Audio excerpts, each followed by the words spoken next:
Hello दोस्तों, preference centre में आपका बहुत बहुत स्वागत है। तो आप सबको पता होगा कि लास्ट क्लास में हम लोगों ने क्लास नंबर 2 देखे थे और आज हम क्लास नंबर 3 देखेंगे अप्लाइड फिजिक्स सेकेंड का, ठीक है। और आप सबको एक गुड न्यूज़ दे दूं कि अभी हमने जो है 45 क्वेश्चन जो है हमने अभी जो है पूरी तरीके से बना लिए हैं हम, ठीक है, जो कि आपके अप्लाइड फिजिक्स सेकेंड से है, ठीक है। तो आप लोगों से ये कहेंगे कि ये आगे आपको वीडियो आज शाम को भी एक वीडियो देखने को आपको मिलेगा। अभी तो ये हम जो है यहाँ बना ही रहे हैं, आगे आपको देखने को जरूर मिलेगा, ठीक है।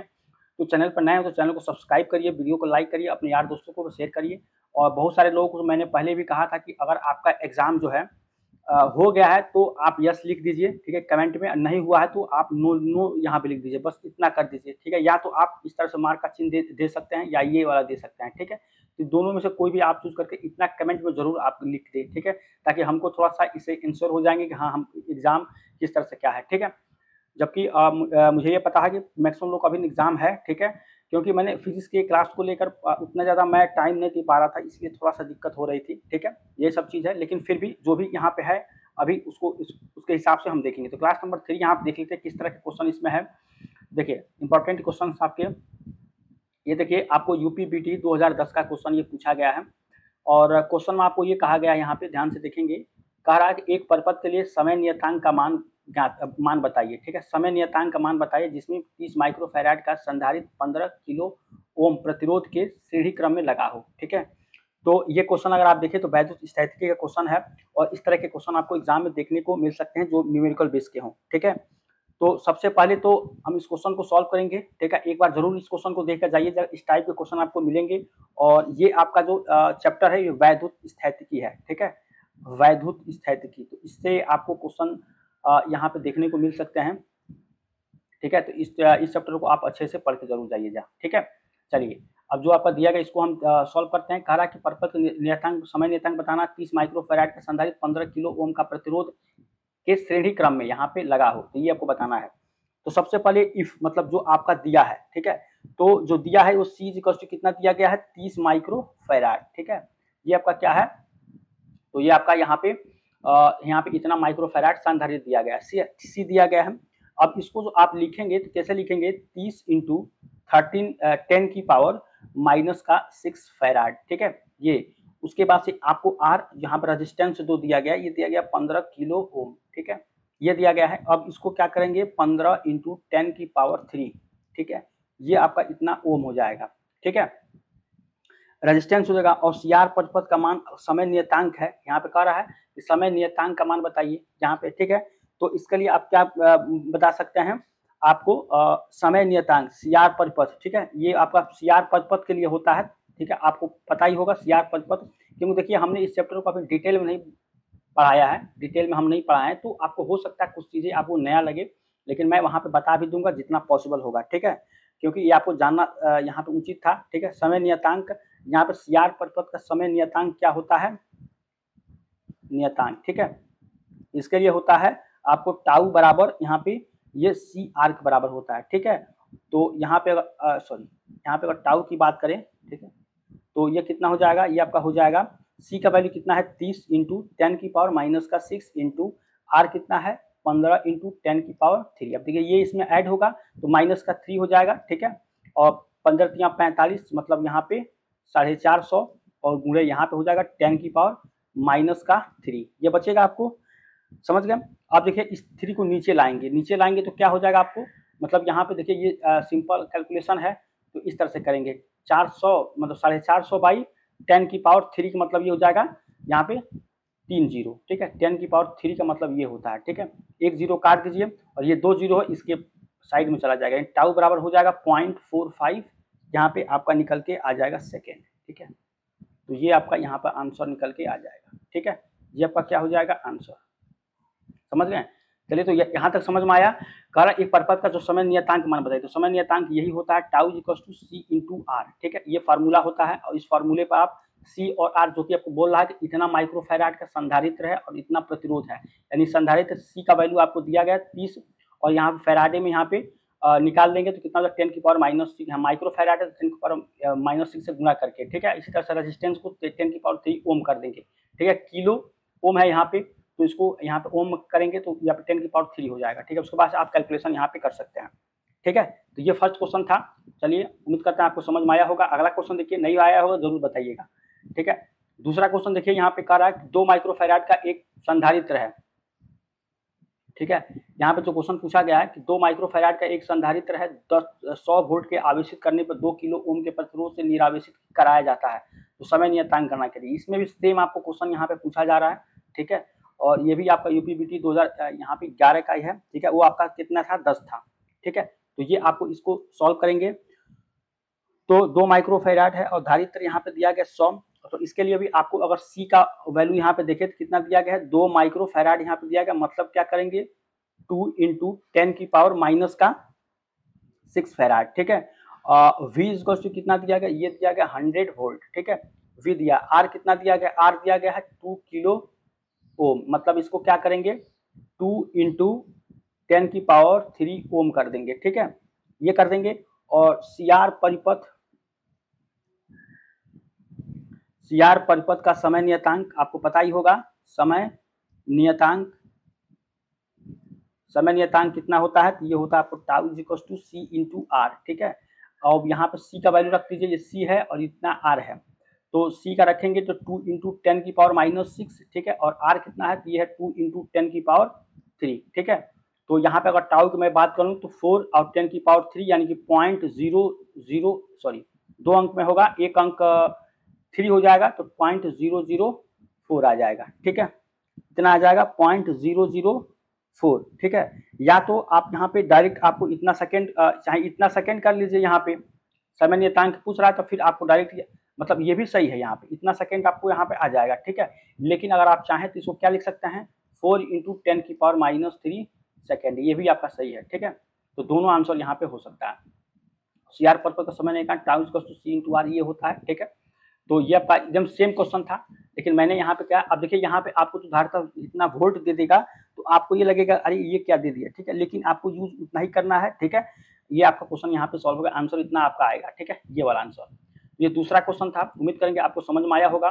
चलिए अब हम आगे वाला क्वेश्चन देख लेते हैं, ठीक है। आगे वाला क्वेश्चन, एक समांतर प्लेट संधारित्र को इतना माइक्रो गुलाम के आवेशित किया जाता है, ठीक है, यहाँ पे, ठीक है। ये भी क्वेश्चन अच्छा क्वेश्चन है, ठीक है। कह रहा है एक समांतर प्लेट संधारित्र को इतना माइक्रो गुलाम से आवेशित किया जाता है, यदि प्लेटों के मध्य इतना वोल्ट विभवांतर हो तो संधारित्र में संचित विद्युत ऊर्जा ज्ञात कीजिए, ठीक है। तो विद्युत ऊर्जा यहाँ यह ऊर्जा कहाँ संचित होती है, इसको भी बताना। देखिए यहाँ पे ये क्वेश्चन है, ये क्वेश्चन आपका नहीं है, ये कहीं से आ गया है, ठीक है। लेकिन क्वेश्चन आपको यहाँ तक है, ठीक है। ये 2012 में यूपीबीटी में 2012 में क्वेश्चन पूछा गया था, ठीक है। अब इस क्वेश्चन को कैसे सॉल्व करेंगे, देखिए समांतर प्लेट संधारित्र को इतना माइक्रो कूलाम से आवेशित किया जाता है, ठीक है। तो जो अब आपको इस तरह से कह रहा है कि इस तरह से आवेशित किया जाता है, यानी कि क्यू का जो वैल्यू है ये कितना है आपको, ये 2 माइक्रो कूलाम यहाँ पे है, ठीक है। और इसको कैसे लिख देंगे कूलाम में, तो 2 इंटू 10 की पावर माइनस 6 कूलाम हो जाएगा, ठीक है। उसके बाद से V इक्वल टू अगर देखें तो 10 वोल्ट हो जाएगा, ठीक है। उसके बाद संधारित्र में वैद्युत ऊर्जा ये कितना होता है, मैं यहाँ पे लिखूं तो संधारित्र में वैद्युत ऊर्जा, ठीक है, ये कितना होता है, U equal to half Q V, ठीक है। ये होता है हाफ क्यू वी। अब देखिए U इक्वल टू आपका हो जाएगा हाफ इंटू क्यू का वैल्यू कितना है 2 इंटू 10 की पावर माइनस का 6, और V कितना है आपको यहाँ पे ये दिया गया है 10। यहाँ पे देखिए अगर आप देखें तो 10 वोल्ट विभवांतर दिया गया, ठीक है। अब इसको यहाँ पे करेंगे U इक्वल टू, देखिए इस 2 से ये 2 कैंसिल हो जाएगा, तो आपको क्या बचेगा यहाँ पे, ये बचेगा 10 इंटू 10 की पावर 6, ठीक है। अब एक 10 यहाँ पर जाएगा, मतलब माइनस का 6 है, तो U इक्वल टू कितना हो जाएगा 10 की पावर मतलब 5 आपको केवल बच जाएगा, ठीक है। 10 की पावर 5 इतना आपको जूल बच जाएगा, ठीक है। ये आपका आंसर यहाँ पे हो जाएगा, ठीक है। तो विद्युत ऊर्जा आपको ज्ञात करना था, और फार्मूला क्या होता है, संधारित्र में वैद्युत ऊर्जा कितनी होती है, मैं थोड़ा सा यहाँ पे चाहूँ तो मैं साफ थोड़ा सा लिख दूँ, संधारित्र में विद्युत ऊर्जा, ठीक है, विद्युत ऊर्जा, ठीक है। इसका फार्मूला क्या होता है, तो इसका फार्मूला यहाँ पे अगर आप देखें तो ये वाला होता है, ठीक है। ये आपका formula U equal to half into Q V, इस फार्मूले को आपको याद रखना विद्युत ऊर्जा पे, ठीक है। और ये सिंपल क्वेश्चन था और उम्मीद करेंगे आपको समझ में आया होगा, ठीक है। चलिए, अब यहाँ से ये नहीं था, बस क्वेश्चन आपको यहीं तक क्वेश्चन था, ठीक है। तो ध्यान से अगर आप लिख रहे होंगे तो इसको जरूर लिख लीजिएगा। चलिए, अब हम नेक्स्ट क्वेश्चन देखेंगे। नेक्स्ट क्वेश्चन हमारा क्या है, देखिए ये क्वेश्चन आपको यूपीबीटी 2019 का क्वेश्चन है और ये आप लोग पहले से देख चुके होंगे, ठीक है। और इसमें जो क्वेश्चन कह रहा है, ये क्वेश्चन कह रहा है कि 3 प्रतिरोध समांतर क्रम में जुड़े हुए हैं, ठीक है। जो 3 प्रतिरोध हैं ये समांतर क्रम में जुड़े हुए हैं और जो आपको आगे से कह रहा है, तो ये कह रहा है कि इनके लिए कौन सी भौतिक राशि समान है, ठीक है। और इसमें जुड़ा है तो समांतर क्रम में, इसमें जुड़ा है समांतर क्रम में। यहाँ पे ध्यान देना, समांतर क्रम और श्रेणी क्रम दो अलग अलग क्रम होते हैं, ठीक है। तो 3 श्रेणी क्रम में अगर आप जोड़ेंगे, प्रतिरोध की बात कर रहा है, तो आर, अगर मान लीजिए आर इक्विवेलेंट अगर आप निकालेंगे तो क्या हो जाएगा, R1 मान लीजिए 3 अगर आपको दिया गया है, R1 R2 R3, इसको कैसे जोड़ेंगे, श्रेणी के लिए आपको होता है R1 प्लस R2 और प्लस R3, ठीक है। तो ये आपका श्रेणी के लिए होता है। और समांतर कहेगा कि ये तीनों प्रतिरोध अगर समांतर में जुड़ा है तो इसके लिए फार्मूला जो होता है ये आपका किसके लिए होता है, तो ये होता है श्रेणी के लिए, ठीक है। ये श्रेणी है। दूसरा जो होता है ये होता है समांतर, ठीक है। तो समांतर के लिए क्या होगा, अगर मान लीजिए 1/R इक्विवेलेंट निकालना हो तो ये हो जाएगा 1/R1 फिर प्लस 1/R2 फिर प्लस 1/R3, ठीक है। तो इस तरह से आपको ये हो जाएगा, ठीक है। तो उम्मीद है कि आपको इतना तो पहले जानते हो, नहीं जानते हो तो यहाँ पर जान लीजिए। 3 अगर प्रतिरोध दिया गया है तो श्रेणी के लिए हो तो समांतर के लिए होगा, ठीक है। कह रहा है कि समांतर क्रम में जरूरत इसके लिए कौन सी भौतिक राशि समान है, ठीक है। तो इसके लिए क्या समान होगा, केवल इसका विभवांतर समान होगा, ठीक है। विभवांतर समान होता है, वैद्युत धारा और शक्ति और विभवांतर, ठीक है। V = I × R होता है, ठीक है। फार्मूला होता है, ठीक है। अगर R निकालेंगे तो V/I होता है, ठीक है। तो इसके लिए विभवांतर जो है, भौतिक राशि विभवांतर इसका जो है समान होता है, ठीक है। तो इसको भी आपको याद करना है, ठीक है। चलिए, अब देखिए अगला क्वेश्चन देखते हैं। यहाँ पे अगला क्वेश्चन ये आपको यहाँ पे दिया गया है, ये 2015 का क्वेश्चन है, काफी अच्छा क्वेश्चन यहाँ पे है, ठीक है। और क्वेश्चन देखिए यहाँ पे कह रहा है कि वैद्युत स्थितिज ऊर्जा परिभाषा बताइए, ठीक है। ये क्वेश्चन कहीं अलग तो नहीं है, नहीं सेम है। वैद्युत स्थितिज ऊर्जा की परिभाषा बताइए। और आगे जो आपको कह रहा है, ये कह रहा है कि 100 यहाँ पे माइक्रोफैराड संधारित्र प्लेटों को विभवांतर इतना है तो संधारित्र में विद्युत ऊर्जा की यहाँ पे विद्युत स्थितिज ऊर्जा की गणना कीजिए, ठीक है। ये भी क्वेश्चन अच्छा है और क्वेश्चन को हम सॉल्व करेंगे। देखिए यूपीबीटी 2015 क्वेश्चन है, ठीक है। और ये सारा पूछा हुआ, इसीलिए मैं यहाँ पे इसको रख रहा हूँ। ये भी अच्छा भी है। देखिए जो दिया गया है, इफ मतलब यहाँ पे C जो होगा ये 100 माइक्रोफैराड यहाँ पे आपका है, ठीक है। अब इसको क्या करेंगे, इसको चेंज करेंगे तो 100, देखिए 100 हो जाएगा इंटू 10⁻⁻6 फैराड, ठीक है।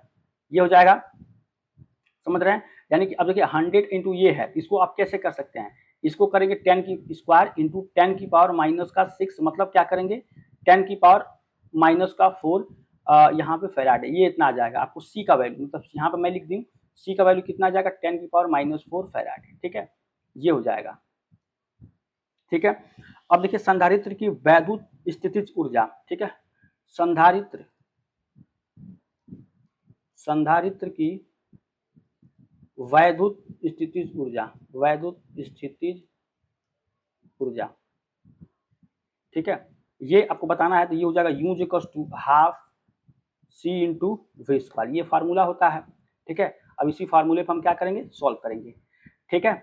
चलिए, तो आप चाहें तो यहाँ पे डायरेक्ट यहाँ पे रख सकते हैं फार्मूले में आप, ठीक है। देखिए यहाँ पे U है, U बराबर हो जाएगा 1/2 इंटू C का वैल्यू, देखिए तो C का वैल्यू कितना है 10⁻⁻4 इंटू V का वैल्यू कितना है, देखिए यहाँ पे 20 वोल्ट दिया गया, तो आप क्या करेंगे 20 वोल्ट है, V = 10 वोल्ट। देखिए यहाँ पे दिया गया है 10 वोल्ट, 20 वोल्ट नहीं, देखिए यहाँ पे थोड़ा सा आपको चेंजिंग करना है। जो आपका यहाँ पे 20 वोल्ट दिया ना, इसको 20 ना करके यहाँ पे 10 कर लीजिए। क्वेश्चन में 10 है, ठीक है। क्वेश्चन गलत तरीके से दे दिया गया, लेकिन यहाँ पे 10 है, ठीक है। तो इसको जब करेंगे, चाहे 10 रखिए चाहे 20 रखिए, कोई मतलब तो है नहीं, लेकिन हम फार्मूला आंसर आता है तो सही लगता है, ठीक है। अब देखिए यहाँ पे यूं जब निकालेंगे तो ये हो जाएगा 1/2, ठीक है। 20 पर भी मैं देख लेता हूँ अभी, -4 इंटू ये हो जाएगा 10, ठीक है। और इंटू हो जाएगा 10, इस देखिए 2 × 5 = 10, ये कितना हो जाएगा 50, ठीक है। तो U = हो जाएगा 50 इंटू 10⁻⁻4, ठीक है। अब इसका मतलब ये हो जाएगा 50/10 4 बार, ठीक है, मतलब 4 बार 0, ये हो जाएगा 1 0 इससे कैंसिल कर दीजिए, ठीक है। ये 3 बचा, यानी कि U = हो जाएगा 0.3 ठीक है, ये आपका हो जाएगा। ठीक है, इतना जूल आपका निकल के आ जाएगा आंसर। ये आपका कितना हो जाएगा, जूल। ठीक है, 1 2 3। ठीक है, समझ रहे हैं यहाँ पे। ठीक है, एक, ठीक है, चलिए अब यहाँ तक सुन गए, इतना जूल, ये आपका आंसर निकल गया। अगर आप 20 यहाँ पे रखते तो 20 रखते तो क्या आ जाता, 20 गुणे 20 करते।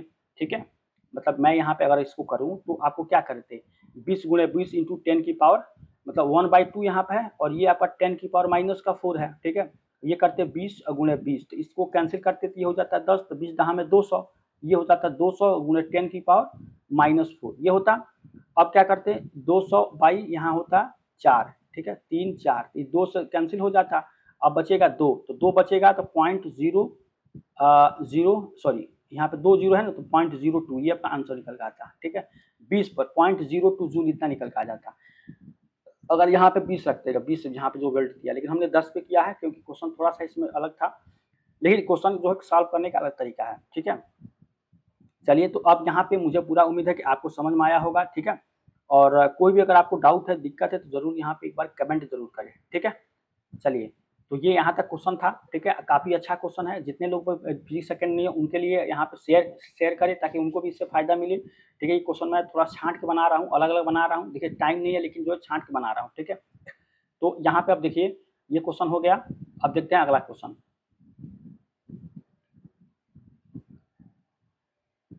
ये क्वेश्चन समझ गया। चलिए अब अगला क्वेश्चन देखते हैं। अगला क्वेश्चन हमारा जो है, ये देखिए काफ़ी अच्छा क्वेश्चन ये भी है, और ये यूपीबीटी 2000 यहाँ पे 19 का है। आवेश कितने प्रकार के होते हैं। ठीक है, आवेश कितने, इनके प्रमुख गुणों को उल्लेख कीजिए। ठीक है, तो आपको पता है कि जो आवेश होते हैं ये कितने प्रकार के होते हैं, 2 प्रकार के। एक होता है आपको ऋण आवेश, एक होता है धन आवेश। ठीक है, ऋण आवेश धन आवेश में अलग अलग तो के आपके यहाँ पे टाइप के आवेश देखने को मिलते हैं, जो कि आपके अगर बात करें एग्जाम में तो इससे क्वेश्चन बनते हैं। ठीक है, इससे क्वेश्चन बनाए जाते हैं।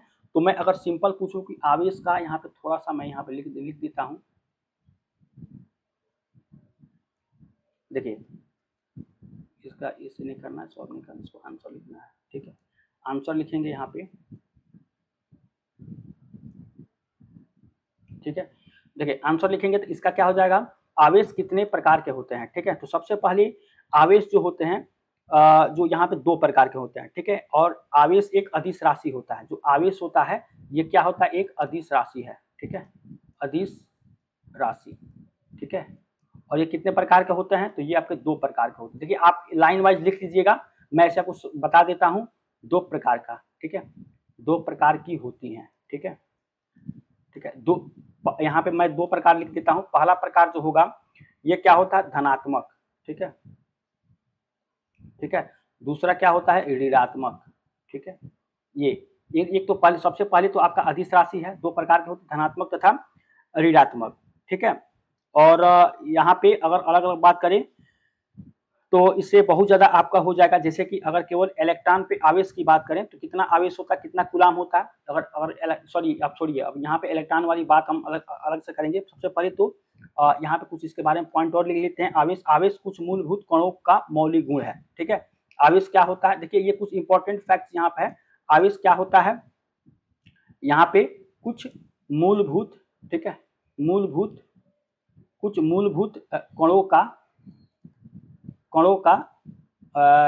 का मौलिक गुण है। ठीक है, मौलिक क्या है, गुण है। ठीक है, ये आपको यहां तक याद होगा। ठीक है, चलिए यहां तक समझ में आया। तो ये आपके यहाँ पे कितने प्रकार के होते हैं, 2 प्रकार के होते हैं। इनके गुणों के बारे में उल्लेख करना, तो आप इतना भी लिख सकते हैं तो आपके लिए अच्छा यहाँ पे होगा। ठीक है, आवेश क्या होता है, कुछ मूलभूत यहाँ पे कणों का क्या होता है, मौलिक गुण होता है। ठीक है, और इसमें और भी सारे, जैसे कि वस्तुओं पर आवेश किन्हीं 2 कुचालक पदार्थों के घर्षण से उत्पन्न होता है। ठीक है, मैं चाहूँ तो इसका अगला पार्ट यहाँ पे लिख दूं कि वस्तुओं, ठीक है, वस्तुओं पर आवेश किन्हीं दो कुचालक पदार्थ,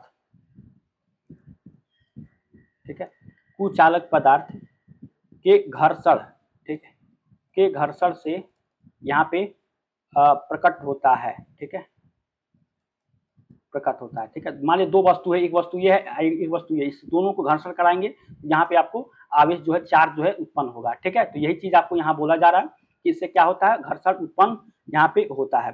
ठीक है, आवेश दो प्रकार के होते हैं, धन आवेश तथा ऋण आवेश, ये तो आपको पहले ही बता दिए हैं। ठीक है, और इसका प्रतीक कहीं ना कहीं अगर आप बात करें तो एमकेएस पद्धति वैद्युत आवेश का मात्रक क्या होता है, वैद्युत आवेश का, तो यहाँ पे इसका मात्रक का बात करें, यहाँ पे मात्रक कितना होता है, ये आपका कूलाम होता है। ठीक है, कूलाम होता है। ठीक है, इसको कई जगह सी से भी दिखाते हैं, कई जगह क्यू से दिखाते हैं, लेकिन ज्यादातर क्यू से भी दिखाया जाता है, मतलब कई जगह मैंने देखा था सी लिखा है, कई जगह क्यू, इसको इससे प्रदर्शित करते हैं। ठीक है, प्रदर्शित करते हैं, तो इसको भी आप याद रखेंगे। तो काफी ज्यादा यहाँ पे मैंने जो भी आपके जो पॉइंट्स थे इसको मैंने लिखा है, उम्मीद करेंगे आपको यहाँ पे समझ में आएगा। ठीक है, आवेश कितने प्रकार के होते हैं, दो प्रकार के, धनात्मक तथा ऋणात्मक। इसके कुछ पॉइंट्स, आवेश कुछ मूलभूत कणों के मौलिक गुण, क्योंकि उल्लेख करने की बात कर रहा है। फिर वस्तुओं पर आवेश किन्हीं दो कुचालक पदार्थों के घर्षण से उत्पन्न होता है। ठीक है, इसका मात्रक क्या होता है, एमकेएस, यहाँ पे एमकेएस पद्धति में कूलाम होता है, और इसको सी और क्यू से भी प्रदर्शित किया जाता है। ठीक है, और इलेक्ट्रॉन पे जो आवेश होता है कितना होता है, ये होता है आपको 1.6 इंटू 10⁻⁻⁹ कूलाम। ठीक है, तो ये भी आपको ध्यान देना है। ठीक है, ये क्वेश्चन था। चलिए, उम्मीद करता हूं आपको समझ में आया होगा। देखिए अब अगला क्वेश्चन देख लेते हैं। अगला क्वेश्चन देखिए, कह रहा है कि निम्न में से वैद्युत धारिता का मात्रक कौन है। ठीक है, वैद्युत धारिता का मात्रक निम्न में से कौन है। ठीक है, ये आपको यहाँ पे दिया गया है, निम्न में से कौन सी वैद्युत धारिता का मात्रक है, तो कूलाम। ठीक है, और क्या आपको वोल्ट और कूलाम पर वोल्ट। ठीक है, तो यहाँ पे सॉरी, यहाँ पे जो आपका हो जाए कूलाम पर वोल्ट, यहाँ पे ये हो जाएगा ऑप्शन नंबर सी। मुझे लगा कि क्वेश्चन ही गलत है, लेकिन नहीं, वैद्युत धारिता का मात्रक आपको यहाँ पे दिया गया कूलाम पर वोल्ट, ये आपका वैद्युत धारिता का मात्रक होता है। ठीक है, ये 2019 का आपका क्वेश्चन है, ध्यान देना है। ठीक है, चलिए अब क्वेश्चन देखते हैं अगला। अगला क्वेश्चन देखिए, यहाँ पे कह रहा है कि किसी परिच्छेद से प्रति सेकंड कितने इलेक्ट्रॉन गुजरे की उत्पन्न धारा, यहाँ पे एक एम्पियर हो। ठीक है, किसी परिच्छेद से प्रति सेकंड कितने, ठीक है, कह रहा है कितना एक धारा हो, तो इसमें इसके लिए आंसर क्या हो जाएगा, इसका डायरेक्ट आंसर लिख सकते हैं 6.25 इंटू 10 की पावर, यहाँ पे प्लस का 80, ध्यान देना, प्लस का 80, यहाँ पे इतना जो है आपका वैल्यू इसका होगा। ठीक है, प्रति सेकंड कितने इलेक्ट्रॉन गुजरे, तो 6.25 इंटू 10 की पावर प्लस का 18 उत्पन्न गुजरे, ताकि उत्पन्न धारा कितना हो जाएगा, 1 एम्पियर हो जाएगा। ठीक है, और विद्युत धारा का मात्रक क्या होता है, विद्युत धारा का मात्रक यहाँ पे ये आपका एम्पियर होता है। ठीक है, तो इसको भी याद रखेंगे। चलिए ये क्वेश्चन, चलिए अगला क्वेश्चन देखते हैं। अगला क्वेश्चन हो जाएगा कि 3 प्रतिरोध समांतर क्रम में जुड़े हैं, इनके लिए कौन सी भौतिक राशि देखिए ये क्वेश्चन हमने शायद किया है अभी। ठीक है, ये क्वेश्चन हम लोग कर चुके हैं, अभी देखे थे हम विभवांतर उसमें था, ये क्वेश्चन रिपीट हो गया है। अगला क्वेश्चन देखिए, यहाँ पे अगला क्वेश्चन है कि चुंबकीय क्षेत्र उत्पन्न किया जा सकता है। ठीक है, चुंबकीय क्षेत्र उत्पन्न, ये थोड़ा सा ऑब्जेक्टिव टाइप का है, अभी हम शाम को जो क्वेश्चन आपको देंगे, ठीक है, जो शाम की क्लास होगा उसमें आपको ऑब्जेक्टिव तो होगा ही होगा मैक्सिमम, और इसमें ऑब्जेक्टिव होगा। ठीक है, और सब्जेक्टिव ज्यादा होगा। ठीक है, सब्जेक्टिव मतलब ये लिखने वाला, ठीक है, लिखने वाला, ये ऑब्जेक्टिव जो हम इस तरह से कर रहे हैं। ठीक है, ये ऑब्जेक्टिव होता है, कोई एक ट्रिक करना रहता है। ठीक है, तो इस चीज को भी आपको ध्यान देना है।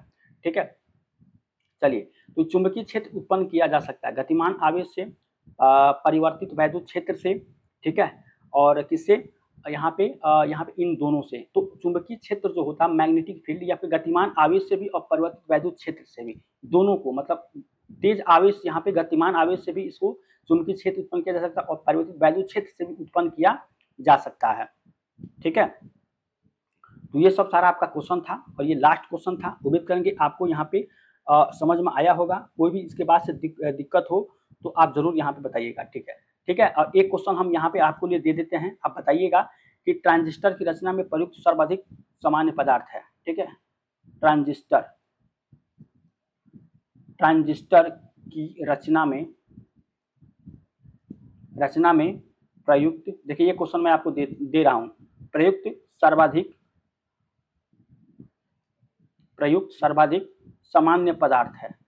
ठीक है, सामान्य पदार्थ है। ठीक है, इसमें अगर मैं बात करूं, इस तरह से क्वेश्चन आपको है, चांदी, ब में चांदी है, ब में आपका क्या है, तो ब में सिलिकॉन है, ब में क्या है, सिलिकॉन है, स में क्या है, स में तांबा है। ठीक है, तो आपको बताना है कि ट्रांजिस्टर की रचना में प्रयुक्त सर्वाधिक सामान्य पदार्थ क्या है? चांदी, सिलिकॉन और तांबा। ठीक है, ये आपको आंसर बताना है। ठीक है, और कमेंट बॉक्स में आंसर इसका बताना है। ठीक है, तो ये था क्लास, जो बहुत ज़्यादा लंबा क्लास नहीं था।